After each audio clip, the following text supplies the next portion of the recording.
All right, what do you see wrong with this picture? What's this look? It looks like a slinky or a snake or a inchworm crawling. So we have a single 18-inch. This is the return for 5 tons. 18-inch flex duct.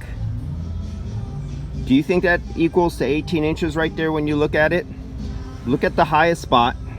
It comes out about 6 inches and immediately goes down like a V.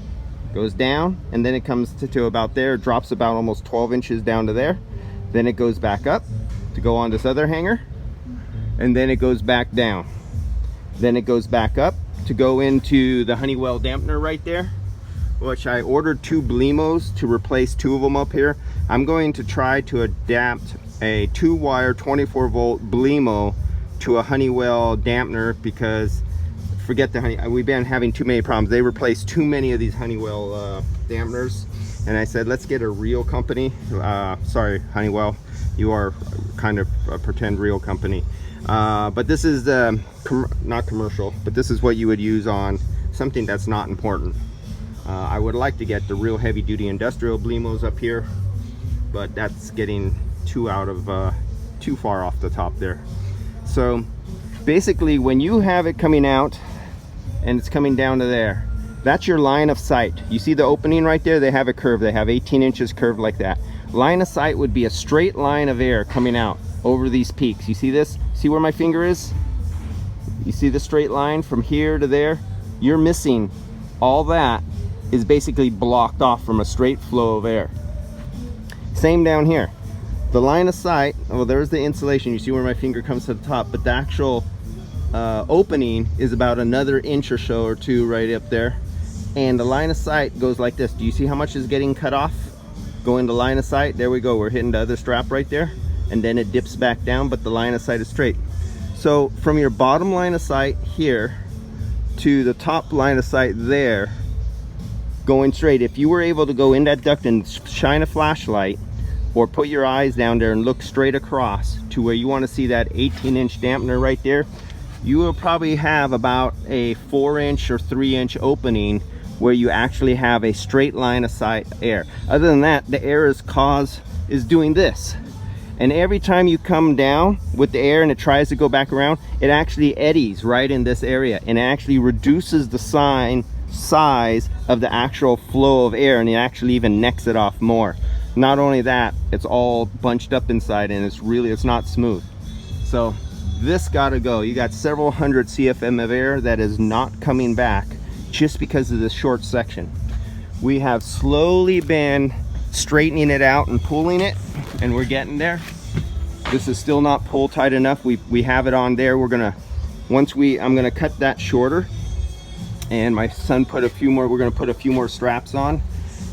We're gonna put the hard 90, 80s right there, or 90s. We're probably gonna have a 45 and a 45 coming up into the flex. Then we're gonna have that fastened, and we're gonna have strap holding it really tight right to this beam right here. This is like a 36 or 40-inch beam right here, and we're gonna have that metal strapped here, and then we're gonna have the duct. I'm gonna pull back the insulation, attach it to a 45 and a 45, something like that. I'm not sure of the angle yet, finished. Then attach the duct, then pull it tight like a piano string going straight so that you don't see no dips. And so there'll be a straight line of sight of 18-inch.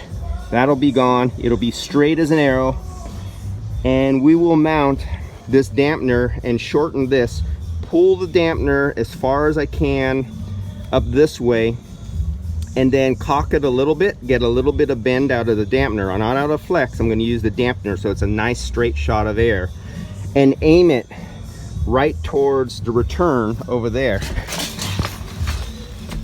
Then I'll get rid of most of this. There's probably 5 or 6 feet of extra crunched up ductwork here that I could cut out, get that dampener over there facing in, and then stretch it like a piano string and attach it over there to the return plenum right there. So this is gonna go get shortened up. Now this is the problem one. On the 5-ton return, they have this dampener gets shut off, and then this other dampener gets shut off, and it only leaves this one room open to pull through a 16-inch. So they have this one reduced down to a 16-inch, and then what I noticed down here goes down another inch. Now this is only 14 inches across or 15 inches across.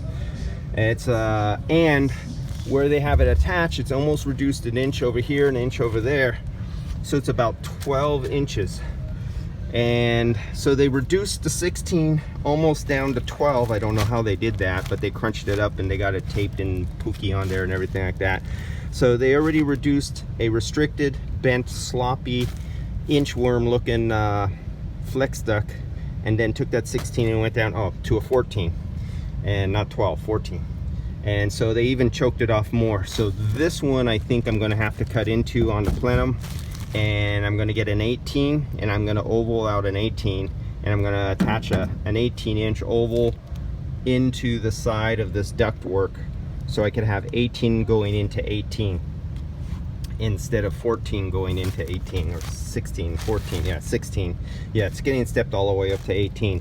So the full 5 tons, if needed, when it's opened up, can travel over into that room. Where is it at? That's out of our sight. It's way to hell over here. They have that unnecessarily long, so that is going to be eliminated. That's the only one that I'm going to go through the trouble of completely changing the duct run, because they downsize. 18 is too small for a 5-ton return when you have bad run of flex with too many 90s, and they got it reduced to an 18, a 16. So that's the other thing to repair on there. So we got this, we're getting it. It's slowly getting there. Now the man and the labor hours to do this correctly and mount everything, and actually once we have it pulled tight as a piano string so it's nice and smooth, is a lot of man hours. And god damn it, I hate that pink fiberglass insulation. All right guys, I'll see you on the next one. I'm itchy. I hate this shit all over my arms and breathing it.